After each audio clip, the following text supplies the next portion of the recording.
are you doing? Good. Hey, Cliff, I'm JR. I need a haircut. Oh, come on in. You're okay.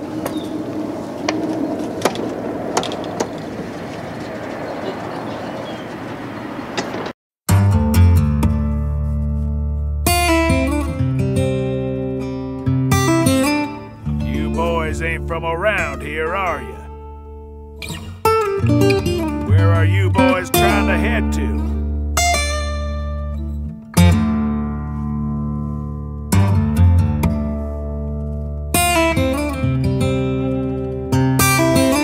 This town ain't big enough for the two of us.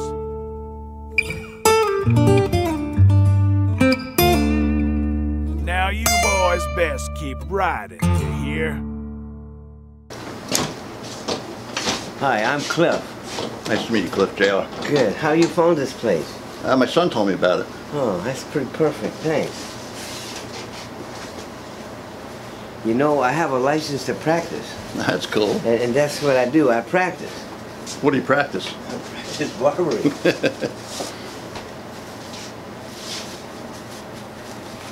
You know, if you don't like the haircut, you can always come back for another one. That's true. I'll send my friends. Yeah.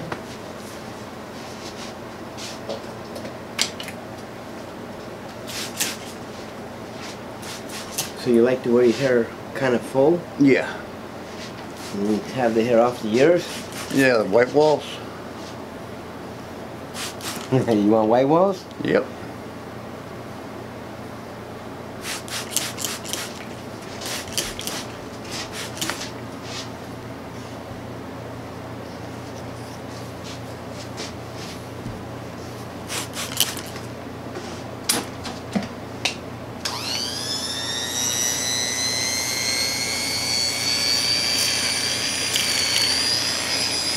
Well, you could look and look and not see everything in this place. Got so many things in here. Yeah. It's amazing. Yeah. You know, I was having a discussion with this fella the other day. He wanted to buy a barbershop. And I was telling him that when you buy somebody else's barbershop, they're actually buying their reputation. Yeah. So if somebody had got an uncomfortable haircut, they may never want to go back to that particular shop because it's kind of been labeled. Yep. It's like a restaurant. So if you buy a barber shop, you have to almost be as good or better than the barber you're buying the barber shop from. Because you only have one chance for that new customer. Yeah, that makes sense. And you're so used to having his hair cut by someone else.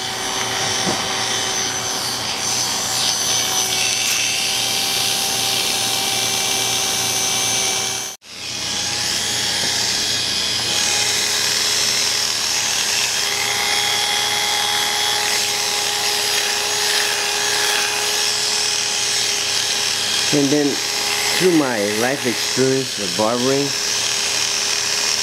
you have to maintain control of your haircut. Because I think sometimes once a customer gets control of your haircut, you've kind of lost it. So you have to have that confidence and the power and knowing what you're doing.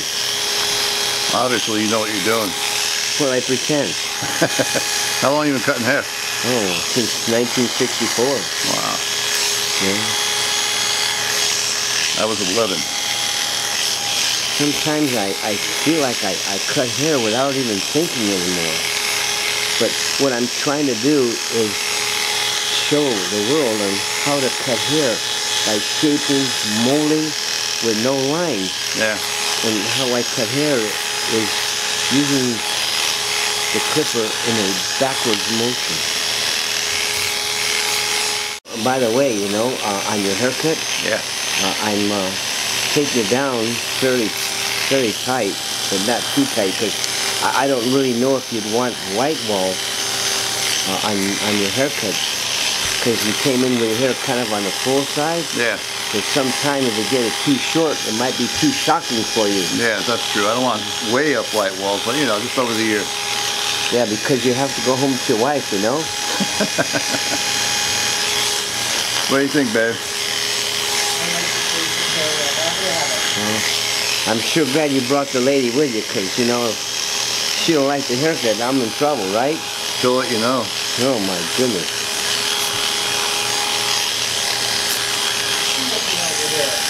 Huh? It feels like it's the way he's working on my head. He's working it. Yeah, I got to get to the scissors. Right now I'm just molding and shaping the hair.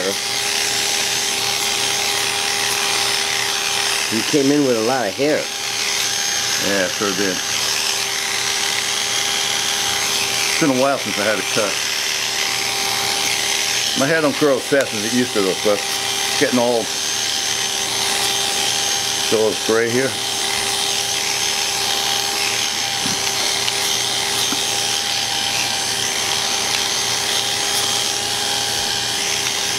And during the hippie days when I was cutting hair, a lot of barbers, they got out of business. I'll bet. Because there was a whole generation of kids that had not got haircuts from grammar school to high school. Right. And they started to go to beauty shops. And that's where Supercuts and Fantastic Stems came in, because they knew how to cut longer hair. And the poor barber, he didn't know how to cut the longer hair. Yeah, they were just dropping out like flies. So I understand that. Well, I bet I didn't get my hair cut until I stopped getting haircuts. But my dad used to make me go to Pat's. I get these, you know, like a flat top. And then I think I was about 14. I started growing my hair long, and I don't think I got a cut till I was 27. Yeah, I kind of felt that, because you kind of fall into that generation. Yeah. So I went a good 13 years without a haircut. Now I get maybe 3 haircuts a year.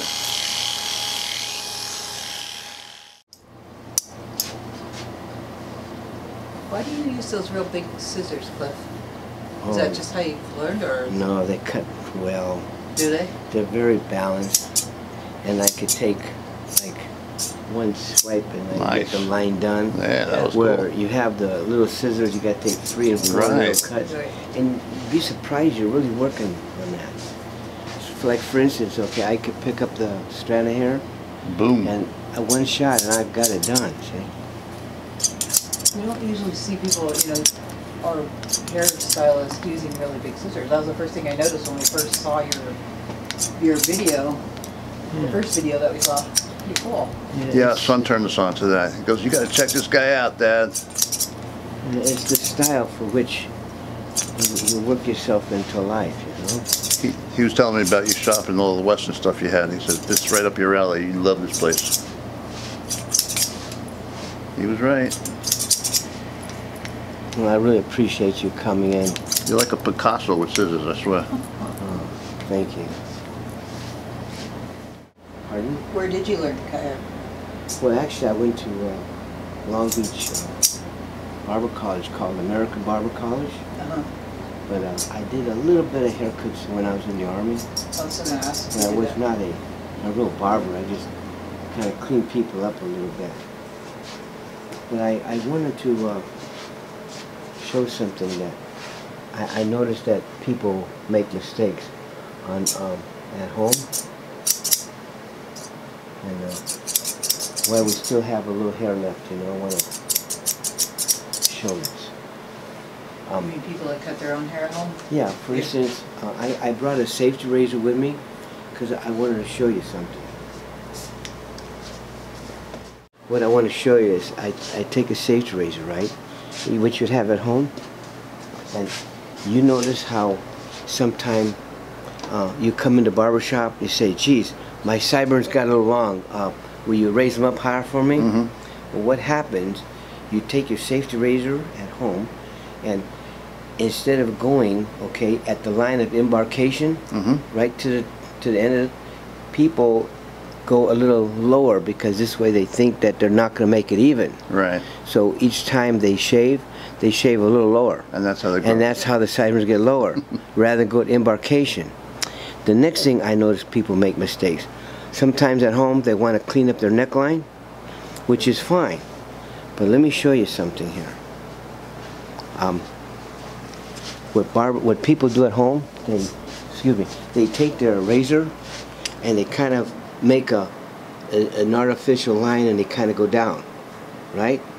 Or they go up. What they're doing, they're making their neckline crooked, because one side gets higher, one side gets lower. Sometimes they take a little too much, and when they go for haircuts, sometimes it's a little more difficult for the barber. So now, if you take your razor, right, and you slide it along from left to right or right to left, you'll make it even every time. Yeah. Because if you take your finger, for instance, okay, here, take your finger right there, and just draw a line along the nap, straight. You see, you can feel where you're going. Right. So you want to do that slide motion. Remember that, because she does that for me.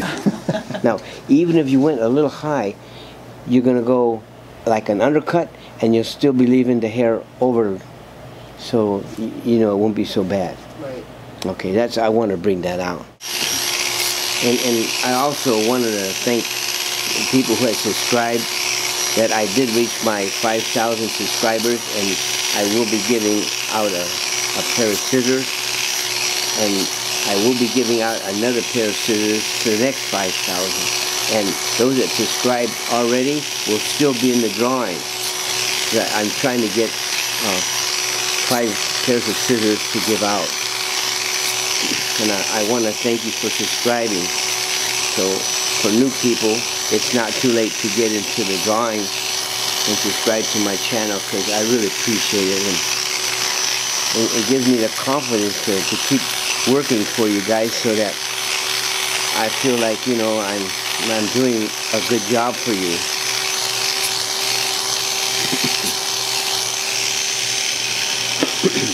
So what neckline I'm giving him is a natural neckline rather than a high taper. So I kind of think that's what he's looking for.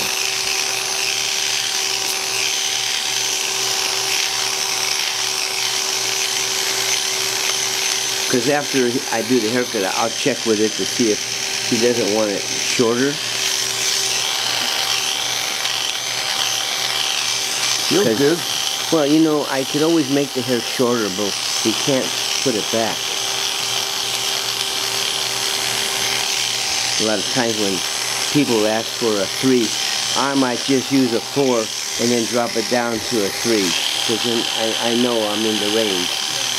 Because once you go to the 2, you can't get back to the 4.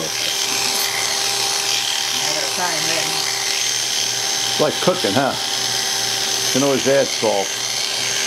You know, that was my father was like that. You know, you order soup, you always put salt in first. I said, no, why don't you taste it and see if you like it before you put the salt in. Well, you like that salt.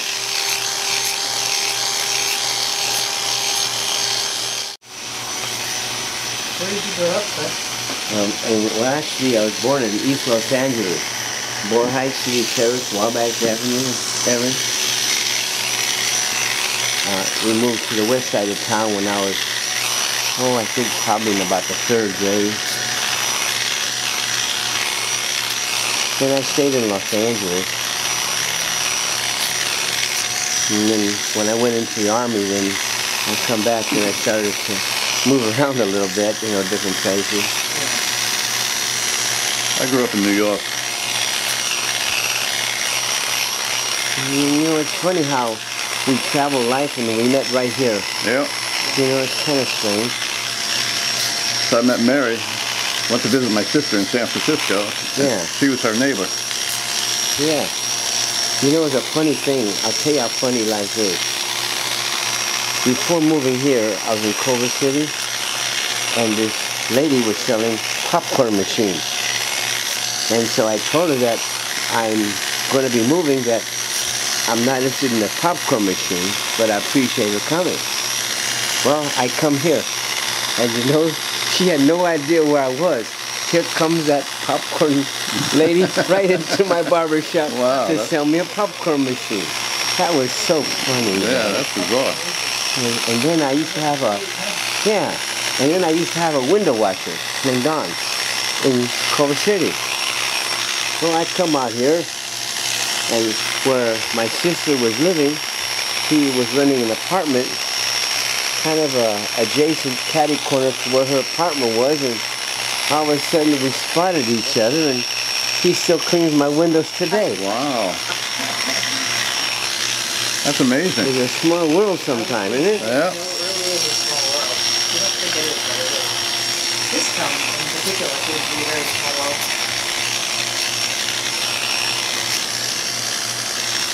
How long have you been here for? Oh, gosh. 90s. Oh, really? Yeah. You know, on that YouTube video, I have a lot of comments, you know, and for me to answer all the comments is quite hard. There's so many, and it takes a lot of time. Some comments are, don't talk, just want to hear the clippers. And others want to hear what I have to say. So it's hard to please everybody.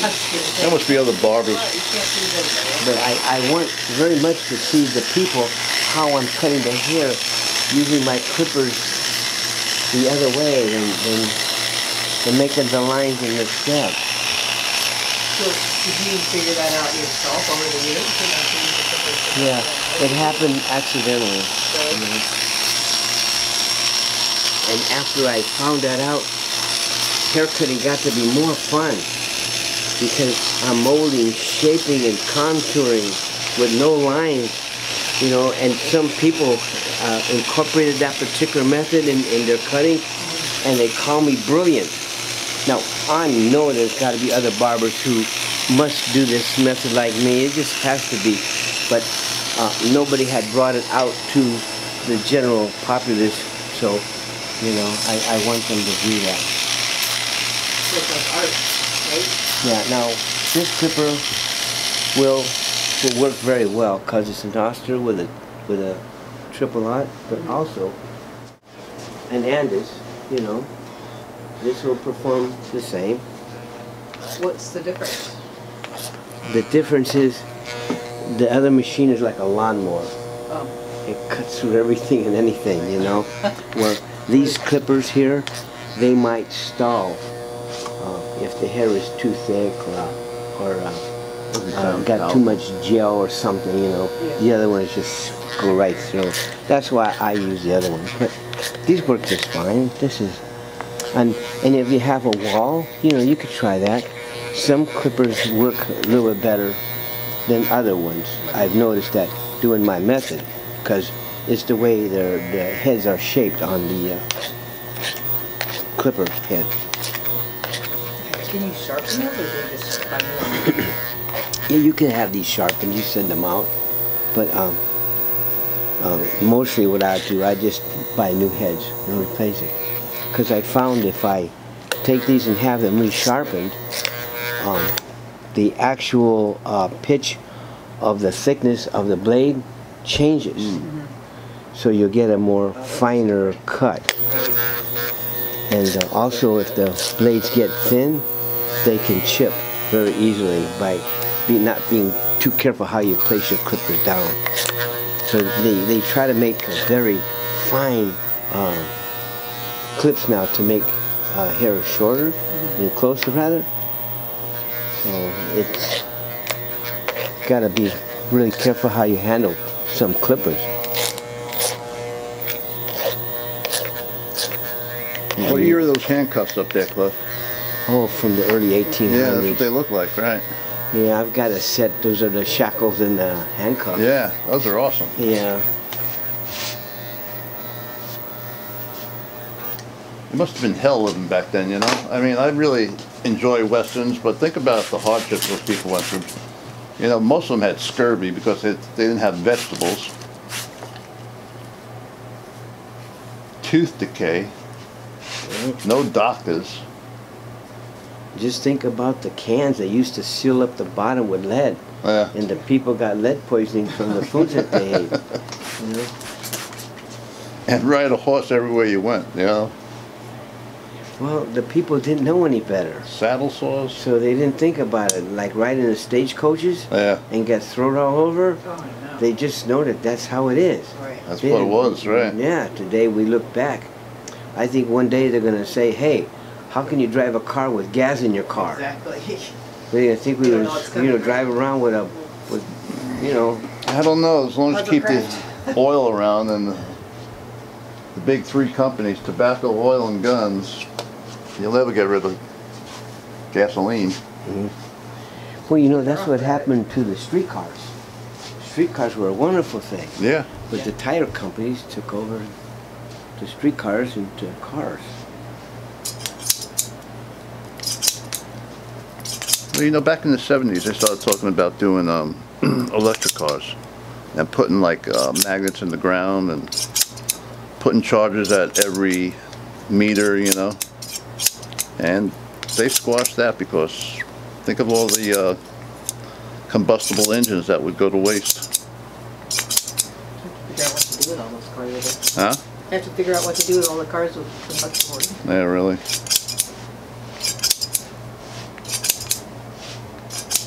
I love those scissors.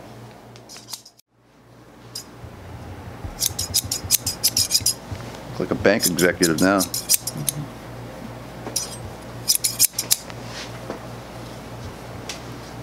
Nice cut, Cliff.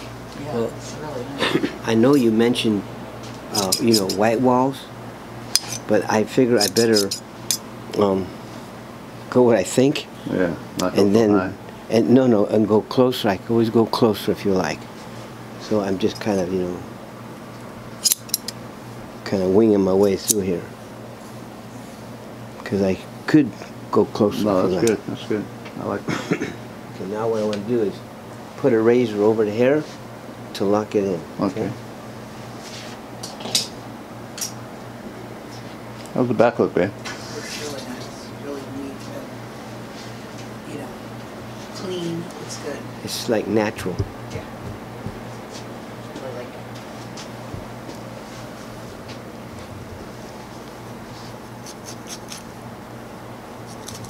What does the razor do to it? No, what it does, it locks the hair in. It actually thins and locks and shapes and contours and cuts. Now, you notice how this hair would flop down, right? Well, when you take the razor and you lock it in, it has a better chance of staying up. Yeah, I have that problem with it dropping down. Now watch.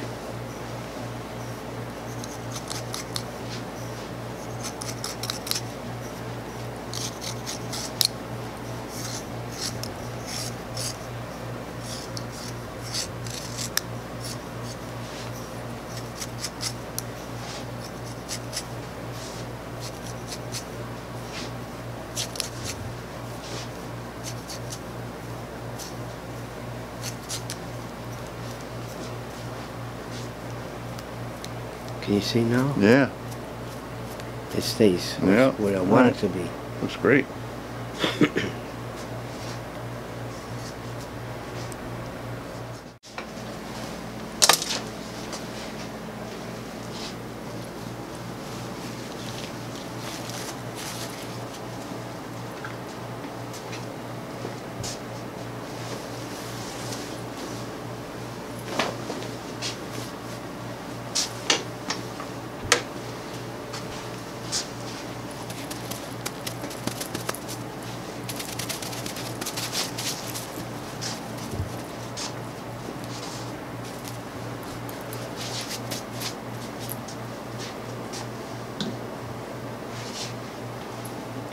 Kind of like a man's spa here, Cliff.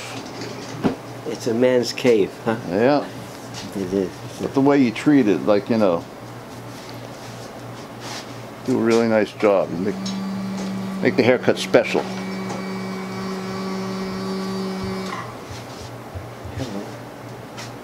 I'll be with you real soon. Thank you.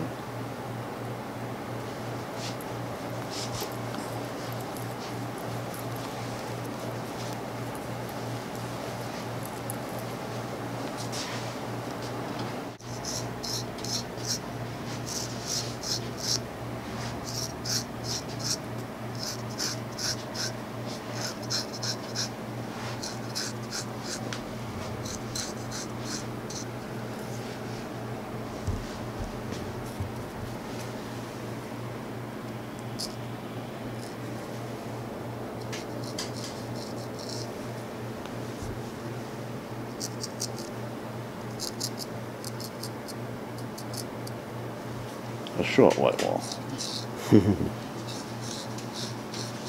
I still want to fix your sideburns a little bit.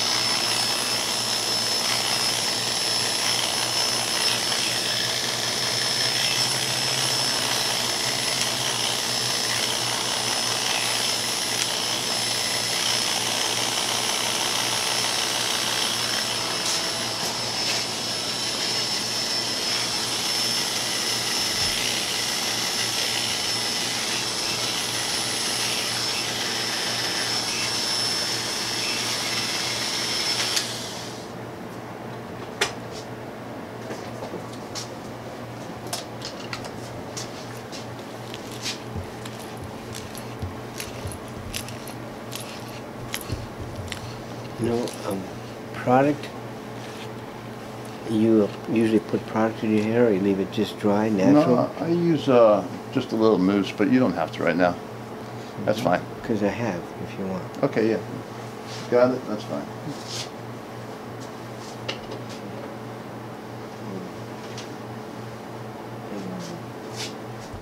So, we've got the mousse, okay?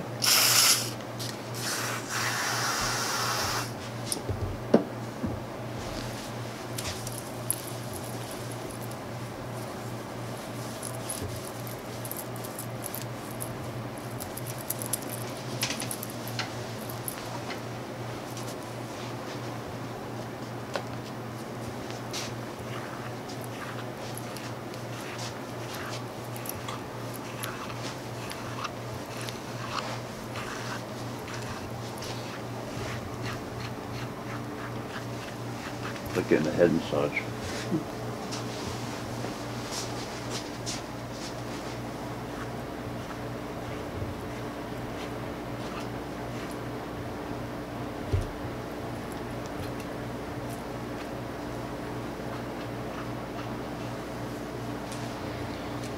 Cliff, I have to say, great job. Looks awesome. Welcome. Thank you very much. You be sure to thank your son for sending him over here, okay? I will. So if you don't look good, at least he'll walk out smelling good, right? That looks good. Actually, he was in last Sunday. He had he said Jack cut his hair. Oh, okay. Jack's a great barber. Yeah. You know, I wanted to show you a little puzzle before you leave, okay? Uh-huh. Okay, because I think a lot of people would like to see this particular puzzle. Okay, it's right over here. And this is the puzzle here. This is the puzzle here, okay? Some people use it as a game of Chinese checkers to jump, okay? As a man in Culver City, he worked for the prop department, and he gave me this. And it's a fun thing to play with customers and having fun at home. You can make one of these at home very easily, okay? You have 10 nails, or you could use 12 nails, but you have to use the even amount of nails. So you take all the nails out. Okay, so now you have just the base. Right. Now you place one nail in any hole. Okay. Doesn't matter where, okay? Now, the idea now is to balance all the nails on the head of this one nail. Okay? So some people take it like this, and they put it like this, and of course it won't stay, and they try to figure different ways. But how you do this, okay, is you place a nail as flat, and then you just go opposite directions. Okay, and you place this nail in the center. Okay, and what you do, you pick up the two ends together, locking in the heads of the nails, and then you just place it on top of the head of the one nail. That's totally cool. I'll do it again, okay? Yeah, go ahead. Okay. But you can see the logic there. That's perfect. Yeah, it's really a fun thing to do.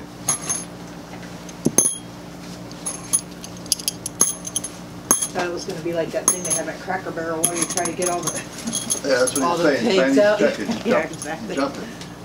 Okay, so we just pick up the nails again. All right, and then you just place on top of the head of the nail.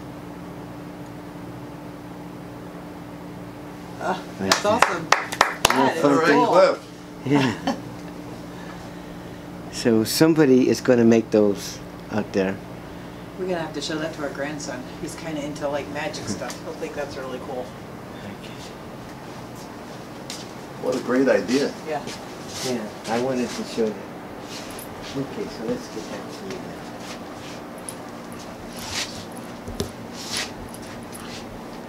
So are the holes in the top of that block just on a triangle? No, they're just straight holes. Just square? Just take a drill and just drill straight. Yeah, okay. You could use any size nails. They don't have to be any. As long as they have a head on the nail, Right. it will work. Right. And even them out. Somebody going to construction site will have a good time with you. Yeah. Exactly. Well, JR, I think you're all set there, friend. Appreciate it. Looks great. Okay. It's really good. Really nice. And it's nice how we were strangers and we become friends a little bit. Yep. Exactly. Just, Now you we know, know you. a lot of times customers will see me more than they see their own relatives. It's just how we live today, Yep. you know? Yeah. Well, I'll definitely be back, and I'll send my friends, and I'll bring my grandson in. Thanks, very kindly. Thank you. Right. And it's nice to It was meet so you. nice to meet you. Really, really great job. Thank you.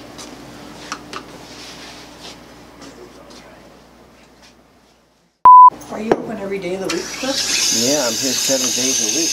Really? Yeah, No days off? doesn't seem like it, but I will be. But I'm in training a new barber working here, Uh-huh. so I have to be here to see he do okay and try to build up his chair, Right. because you know I don't want him to feel he's not welcome. So Right. I do a little That's extra. nice. Yeah.